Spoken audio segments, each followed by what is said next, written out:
India की 101वीं unicorn company के वो फाउंडर हैं, यानी कि उनकी कंपनी की वैल्यूएशन आज की डेट में $1 बिलियन है, नियर अबाउट 8,000 करोड़। और आप सब उनको फिजिक्स वाला के नाम से जानते हैं, पीडब्ल्यू के नाम से जानते हैं। Please give an energetic and warm welcome to the one and only Alak Pandey sir.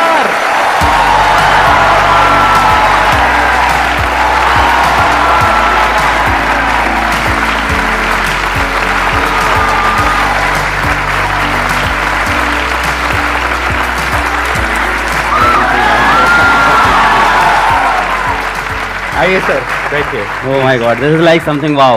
Please have a seat, बैठिए। हेलो बच्चों तो बोल दो। वो खड़े होके बोलना पड़ेगा, हेलो बच्चों।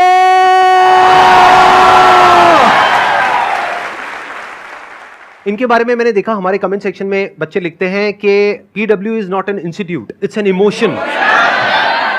सर क्या जादू किया आपने बच्चों के ऊपर, बच्चे दीवाने हैं बच्चे इनके। मैंने जहां तक देखा है, मैंने जहां तक ऑब्जर्व किया है। मैं तो देख रहा हूँ बस आपको। अच्छा। Like that is enough for me.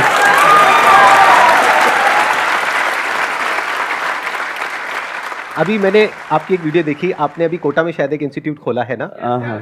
तो वहां पे मैंने देखा ये बाहर ऑटो रिक्शा से उतर रहे हैं। ये अगर आप चाहें तो अपने प्राइवेट हेलीकॉप्टर से उतर सकते हैं वहां पर। इंडिया की 101वीं यूनिकॉर्न कंपनी के फाउंडर, और उसके बावजूद इतने हम्बल, इतने डाउन टू अर्थ, और जैसे ये कैमरे के आगे हैं वैसे ही कैमरे के पीछे हमारी पूरी टीम ने बताया। इससे पहले कि ऑडियंस आपसे कोई क्वेश्चन पूछे, मेरा एक जेन्युइन क्वेश्चन है आपसे कि आपने बच्चों के ऊपर क्या जादू किया है? मतलब ये जो बच्चे हैं इतने दीवाने क्यों हैं आपके? म्यूचुअल प्यार है, हमें लगता है दोनों तरफ से है, बहुत गहरा प्यार है दोनों तरफ से। मतलब जितनी आशिकी उनको उतनी आशिकी हमको भी उनसे। जब हमारे ऊपर कोई प्रॉब्लम होती है तो वो लोग खड़े होते हैं, और जब उनको कोई प्रॉब्लम होती है तो हम लोग खड़े रहते हैं। तो आई थिंक इसके वजह से प्यार है।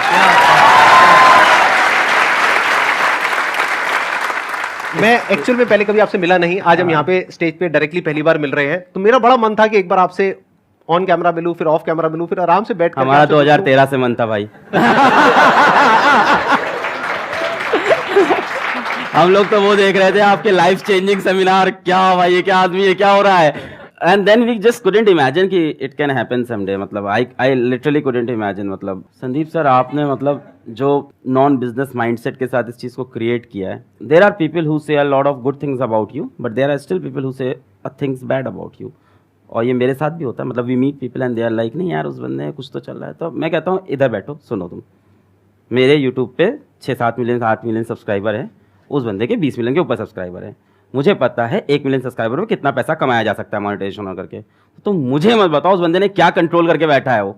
I don't know how you have controlled, and this is something मुझे नहीं पता इस रूम में, इस शहर में, इस देश में कोई और कर पाएगा, कभी नहीं कर पाएगा। आप इमेजिन नहीं कर सकते हो जिस सब्सक्राइबर बेस पे ही इज सिटिंग, जिस अमाउंट ऑफ ऑडियंस या लोगों से ये कनेक्टेड है। Forget about the YouTube monetization, the brand deals, the anything that you can do, we never did on our own, but what a control this is. मतलब we say money is secondary, money matter नहीं करता। You have proved it, like so you are a living example and a living motivation for all of us. नहीं, this is something really great. कुछ ऐसे questions पूछने हैं इनसे जो आप सबके मन में हो, लेकिन आज से पहले इनसे कभी किसी ने वो क्वेश्चन ना पूछे हो, लेकिन वो क्वेश्चन ऐसा होना चाहिए जो आप सबकी प्रॉब्लम हो। तो हम क्या करेंगे, जैसे ही आप कोई क्वेश्चन पूछोगे, आप अपना हाथ ऊपर करोगे, क्वेश्चन पूछोगे, हम एक वोटिंग करेंगे। अगर यहां पर सब लोग अपने हाथ ऊपर करेंगे कि उस क्वेश्चन का आंसर अलग सर दें, तो वो आंसर देंगे, नहीं तो हम फटाफट से अगले क्वेश्चन पे मूव हो जाएंगे। सर मेरा ये क्वेश्चन था कि हम कोई भी जर्नी स्टार्ट करते हैं, लाइक कोई कम्पिटिटिव एग्ज़ाम के लिए प्रिपेयर करने की या स्टडी रिलेटेड, लेकिन जब आगे मूव करते हैं तो कोई भी हमारा वीक एरिया होता है या कंपटीशन देखते हैं तो डर लगता है कि और लोग हमसे बेटर हैं या हम नहीं अचीव कर पाएंगे। तो उस चीज़ को कैसे बीट करके अल्टीमेट गोल तक पहुंचना है? Good question. कितने चाहते हैं इसका आंसर दें? हाँ, सब चाहते हैं। पहली बात तो ये है कि मैं इस चीज़ पे बिलीव नहीं करता कि ये मत सोचो दूसरे क्या कर रहे हैं। हो सकता हो मेरा ओपिनियन थोड़ा अलग हो, क्योंकि मैं ये कहता हूँ अगर आप IIT JEE नीट की या किसी भी कॉम्पिटिटिव एग्जाम्स की अगर आप प्रिपरेशन कर रहे हो तो ये मायने नहीं रखता आप कितनी मेहनत कर रहे हो, वहाँ ये मायने भी रखता है कि आपके साथ वाला कितनी मेहनत कर रहा है। तो इसका मैं एक छोटा सा रूल बनाता था अपने लिए, बड़ा सिंपल रूल है कि अलग तुम जब अगले 10 मिनट नहीं पढ़ रहे हो ना, तो इंडिया के 100 बच्चे तुमसे आगे निकल रहे हैं। फिर 10 मिनट नहीं पढ़े, 100 बच्चे और आगे, 10 मिनट नहीं 100 बच्चे और आगे। तो मैं इस चीज़ का ट्रैक रखता था। जो आप कह रहे हो ना कि आपको एंड गोल तक पहुंचना है ना, तो बेटा एंड गोल ऐसा नहीं है कि एक लास्ट डेस्टिनेशन आपने फिक्स कर लिया और आप चल दिए हो। जैसे मान लो अगर आपको सपोज कर लो आपको खाना बनाना है और टेस्टी पनीर की सब्जी खानी है, तो जिस टाइम आप प्याज काट रहे हो उस टाइम प्याज काटने के बारे में ही सोचोगे ना, है ना। उस टाइम आप नहीं सोचोगे पड़ोसी के घर में क्या बन रहा है। आपको अपनी सब्जी सबसे टेस्टी बनानी रहती है। फिर प्याज को एकदम बारीकी से काटा, अपने हिसाब से बेस्ट काटा। उसके बाद क्या किया आपने, आलू को काटा। आलू काटते वक्त प्याज काटने के बारे में नहीं सोच रहे, आगे की पनीर के बारे में सोच रहे। फिर पनीर को करते वक्त और कोई चीज़ नहीं सोच रहे। हाँ, पर पूरे टाइम दिमाग में ये है कि सब्जी अपनी सबसे बेस्ट बनी। ये पूरे टाइम चलता है, पर हर स्टेप को अपने आप में अलग रखना चाहिए। तो स्टेप वाइज प्रोसेस को ब्रेक करो। और दूसरों वाले में यही है कि जब भी तुम अपना 10-15 मिनट वेस्ट करो तो खुद को सजा दो, बोलो यार क्या कर रहा है यार तू। एक रूल बना लो अपना कि हर 10 मिनट जब वेस्ट कर रहे हैं 100 बच्चा अपन से आगे निकल रहा है। एक्सीलेंट आंसर, या प्लीज, बहुत बढ़िया। अब बताइए कौन है जो पूछना चाहते हैं या चाहती है? सबको जोश आया हुआ है इस वक्त सर। सर कल रात से नींद नहीं आई है मुझे भी। मेरे को बिल्कुल नींद नहीं आई है। मैं बहुत बस ये सोच रहा था क्या पूछूं और मेरे को यहाँ पे आके क्वेश्चंस अपने खत्म हो गए। मेरा सिंपल सा एक ही क्वेश्चन है सर, मोहमाया से कैसे दूर रहें? एक तो फाइनेंस हो गया और एक फीमेल्स हो गई, दोनों से दूर रहना है। इंटरेस्टिंग है क्वेश्चन। तो कितने चाहते हैं इस क्वेश्चन का आंसर मिले? मैं जब कॉलेज छोड़ के गया ऑफलाइन कोचिंग में पढ़ाने, तो ये प्रॉब्लम मेरे साथ भी थी, मोह माया वाली। When you are good in something तो कहीं ना कहीं लोग अट्रैक्ट होते हैं आपसे। So I got myself bold, मैंने खुद को टकला कर लिया। ये यूट्यूब पे है, वीडियोस हैं आपकी ऐसी? सर हाँ अच्छा है, चमकते हुए। हाँ। सो फॉर गुड 3 years मैंने बाल नहीं ग्रो किए, और बस इसलिए कि कोई मेरी तरफ अट्रैक्ट ना हो जाए, मुझसे बात ना करे, तो मैंने खुद से खुद को कट कर लिया था। तो अब ये तो तुम्हारे लिए बहुत मुश्किल होगा, है ना। काफी स्मार्ट हो तुम, तो अपने बाल तो नहीं घर लो। पे सबसे पहले तो पिताजी जूते मारेंगे। मोह माया से एक टाइम तक के लिए दूर रहना सही है। आफ्टर अ टाइम तुमको बस मोह माया में जाना ही है। Sir, I'm in first year of college. I'm in Hansraj College and I'm pursuing economics honors. Sir, my question is that अभी last 2 years से पैंडेमिक था, लॉकडाउन था, सारे एग्जाम्स ऑनलाइन हो रहे हैं। हमें पता है हमने कैसे दिए ऑनलाइन एग्जाम। सबको, हाँ। एंड अब DU के all of a sudden second same offline है। And no matter how hard I try to study, वो जो पहले वाला पेस होता था, जिस पेस से हम पढ़ते थे, जिस वे में आउटपुट और प्रोडक्टिविटी आता था, इवन अगर हम उतने आवर्स पुट इन करें तो भी वो प्रोडक्टिविटी नहीं आ रही आफ्टर लॉकडाउन, बिकॉज समवेयर और द अदर हमने अपना वो जो स्टडी पैटर्न होता है या वे वी स्टडी वो लूज हो गया लॉकडाउन में। So how do we get back on track in terms of studying for our end semester? नहीं, हाउ इज लॉस? मतलब आप ऑनलाइन पढ़ते थे, ऑफलाइन पढ़ना पड़ रहा है, ये रीजन है? नहीं सर, ऑनलाइन में एग्जाम्स ऑनलाइन थे तो इतनी सीरियसली पढ़ाई करी नहीं, फिर वो आदत छूट गई। और बताओ डिटेल में, अब समझ में आ रहा है। सबको पता है मक्कारी से काम चल रहा था, अब मक्कारी बंद हो गई है। Exactly sir. अब मेहनत करनी पड़ेगी। इट्स समथिंग लाइक सेइंग कि 2 साल के लिए मोहल्ले की बिजली चली गई थी, गार्ड चला गया था, तो घर लूट रहे थे अपन आराम से। अब वापस पैसा कमाना पड़ेगा मेहनत करके। It's something going like that. तो कैसे करेंगे? ऑफ कोर्स सबसे अच्छी चीज़ होती है कि मेरे साथ भी जब ऐसा होता है, जब ऐसा खराब टाइम आता है कि तुम डाउन फेस चल रहा है, नहीं सही सो रहा है, तो इंसान को अपनी पावर याद करनी चाहिए, अपनी पुरानी। और कहीं ना कहीं हम लोग ने लाइफ में हर किसी ने मचाया है, उन दिनों को अपने याद करो और उन दिनों को अपनी मोटिवेशन बनाओ। उन दिनों की चीज़ों को ऊपर अपने लिख के दीवार पे चिपका लो और इन दिनों को याद करके वापस आगे बढ़ो। इसका एक और आइडिया भी हो सकता है जो मैंने किया अपनी लाइफ में, जब मैं इस तरह से डिस्ट्रैक्टेड हो गया था। मतलब कि आप ये कह सकते हो कि बहुत सारी चीजें एक साथ कर रहा था तो एक जगह पे फोकस नहीं हो पा रहा था। तो मैंने क्या किया था, एक गाना आप में से कई लोगों ने सुना होगा, लक्ष्य मूवी का एक गाना है, लक्ष्य को हर हाल में पाना है। उस गाने को मैंने लूप में लगा लिया था, मतलब दिन में 10 बार 20 बार 30 बार उस गाने को सुन रहा हूं।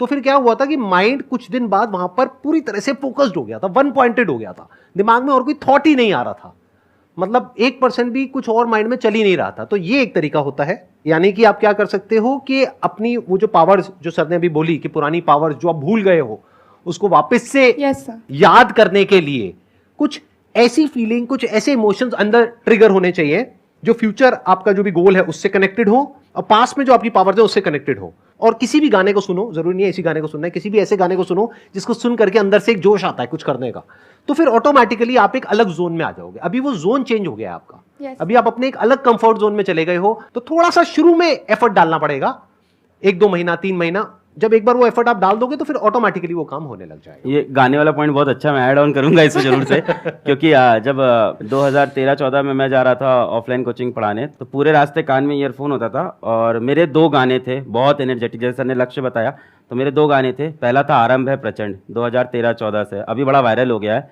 हम लोग तो तब के फैन हैं, उसके लाइन्स रटी हुई थी सारी। और वो गाना जैसे सर बता रहे हैं लूप में 10 बार 20 बार, तो you start imagining your self in that song. ऐसा टाइम आ जाता है, जो मन करे सो प्राण दे, जो मन करे सो प्राण ले, वही तो एक सर्वशक्तिमान है, विश्व की पुकार है, युद्ध ही तो वीर का, तो इंसान अपने आप को एकदम योद्धा समझ लेता है। And the second song was very very energetic and that was Shiv Tandav Stotram. तो वो तो एक अलग लेवल की एनर्जी देता है। तो ऑफ कोर्स बहुत अच्छी सेशन दी सर ने कि इस तरह की कोई अपने एनर्जेटिक सॉन्ग्स ले लो आप।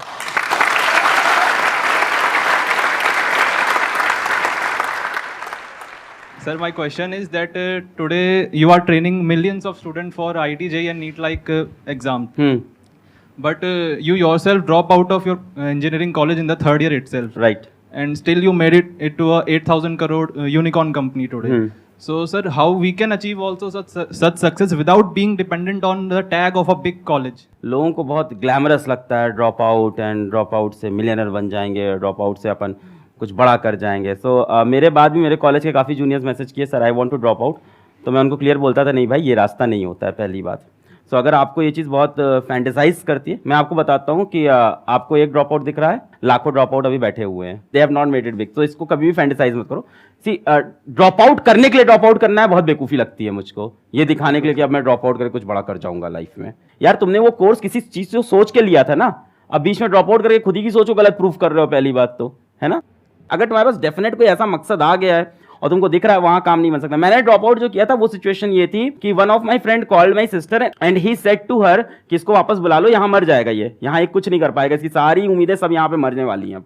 तो एक अलग सिचुएशन थी वो, एकदम उसको मैं याद नहीं करना चाहता हूँ दिनों, कोई अच्छा फेज नहीं है मेरी लाइफ का वो, कि उसको याद कर मैं बहुत प्राउड फील करता हूँ। ठीक है, अच्छा दूसरी चीज़ जो आपने पूछी कि मैंने क्या डिफरेंट कर लिया या क्या ऐसा कर लिया, भाई मैंने कुछ डिफरेंट नहीं किया। सर ने बोला क्या है आसान है, तो वो एकदम सही बात है, मैंने कुछ डिफरेंट नहीं किया, जो सेट ऑफ रूल सिंपल थे उनको फॉलो किया और ट्रस्ट किया अपने ऊपर। मैंने किसी अलग पांडे से क्वेश्चन नहीं पूछा कि मुझे क्या डिफरेंट करना है, मेरे को जो खुद सही लगा मैंने वो किया, हर स्टेप पे अपने हिसाब से अपने डिसीजन लिए।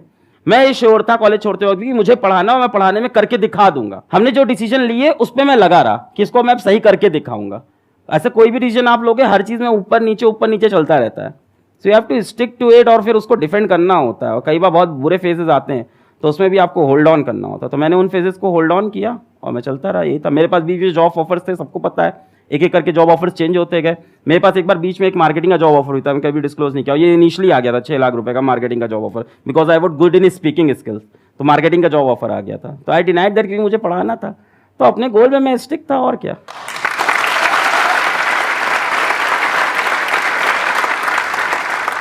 मैं भी यहाँ पे थोड़ा सा ऐड करूंगा अपने एक्सपीरियंस के बेस पे। देखो ड्रॉप आउट होने की 2 वजह हो सकती है। एक है कि फाइनेंशियली आपकी ऐसी कंडीशन हो कि आप उसको कर ही नहीं सकते हो, तो मजबूरी हो गई ना। नंबर 2 कि आपको कुछ ऐसा दिख रहा है कि आपको पता है कि मैं तो फोड़ दूंगा, अगर आपकी भाषा में बोलूं तो अंदर से जब आपके आ जाता है ना कि मैं तो फोड़ दूंगा, अब मुझे दुनिया की कोई ताकत आगे बढ़ने से रोक नहीं सकती है, कि मैंने इतना तो अचीव कर लिया है, इसके आगे भी कर लूंगा। तो मैंने 2nd ईयर तक अपना कॉलेज पूरा किया, 3rd ईयर में छोड़ा। क्यों? क्योंकि मुझे नजर आ गया था। अच्छा आपने भी कुछ ऐसे किया था? 3rd ईयर अरे सर क्या बात है। तो 3rd ईयर में जाकर के छोड़ा क्योंकि 2nd ईयर तक मैं इतना अर्न करने लग गया था कि मुझे साफ नजर आ रहा था कि ग्रेजुएशन कंप्लीट करने के बाद भी मैं उतना अर्न नहीं कर पाऊंगा और वहां से कोई वैल्यू ऐड नहीं हो पा रही थी। तो मेरे को समझ आ गया था कि अगर मैं अपना वो 1 साल यहां लगाने के बजाय वहां लगाऊं तो मैं अपनी फैमिली को भी ज्यादा अच्छे से सपोर्ट कर पाऊंगा, क्योंकि मेरे ऊपर फैमिली की भी रिस्पॉन्सिबिलिटीज थी। प्लस मुझे नजर आ रहा था कि यहां पे कुछ बहुत बड़ा हो सकता है। I was making around 20-30,000 rupees a month जब मैंने वो डिसीजन लिया था कॉलेज छोड़ने का। ऐसे नहीं हवा में उठ करके छोड़ दिया।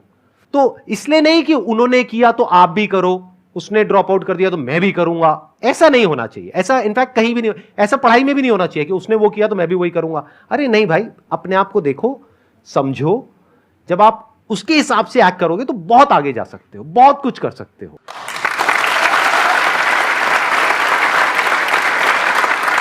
एंड ड्रॉप आउट के बाद जैसे सर ने बोला ना 20-30 हजार, तो मैं सोच रहा हूँ 20-30 हजार में कौन छोड़ता है यार। तो इनके दिमाग में कुछ और बड़ा चल रहा था and he must have stick to it for a long time.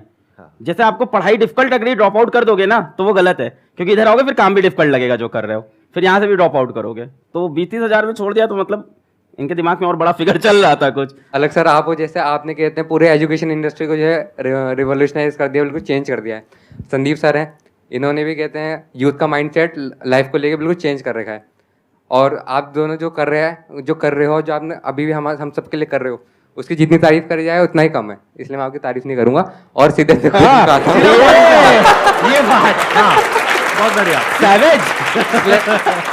One एक ऐसी एडवाइस जो आप देना चाहोगे जो अपना करियर स्टार्ट कर रहा है, जिसने मतलब कि अपना करियर स्टार्ट कर रहा है, वो चाहता है कि कुछ अपने लाइफ में अच्छा कर सके। किसी एक चीज़ से आपको प्यार हो जाएगा तो उसको फॉलो करो, बस यही मुझे लगता है एक एडवाइस के नाम पे।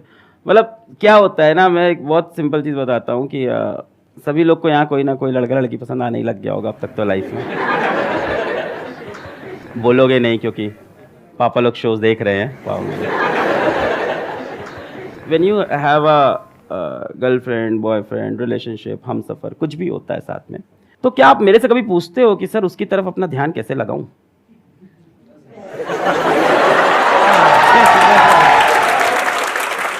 कभी नहीं पूछते, कभी नहीं। ये पूछते हो सर फोन पे 6 घंटे बात हो रही है, इसको 2 घंटे कैसे करें, कैसे कंट्रोल करें खुद को? क्यों ऐसा क्यों होता है? Because you are madly in love, you are deeply in love.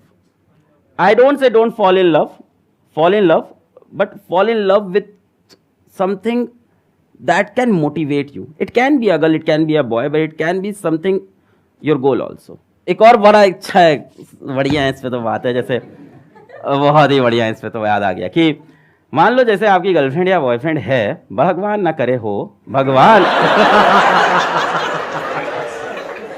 बहुत दिक्कत होती है अगर किसी की है या होता है, तो क्या वो ये पूछता है कभी कि सर अगर इससे नहीं चला तो मेरा क्या होगा? नहीं, पर करियर में सब पूछते हैं।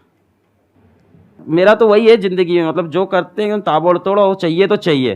So that kind of spirit I have. And हाँ, उससे सेटबैक भी लगता है क्योंकि कई बार चीज़ें नहीं मिलती हैं और तब दिल टूटता है बहुत भयंकर, और फिर रोता है इंसान, है ना, बहुत ज़बरदस्त। फिर उससे लगती है सीने में आग और फिर लगता है कुछ करके दिखाएंगे। And there is nothing wrong in having that kind of passion, there is nothing wrong in crying when you are not successful. It shows that you were serious about that thing. रो यार, इंसान है, किसी चीज़ के लिए बहुत try किया, नहीं जीते, रोएंगे कमरे में, फिर वापस आएंगे, फिर लड़ेंगे।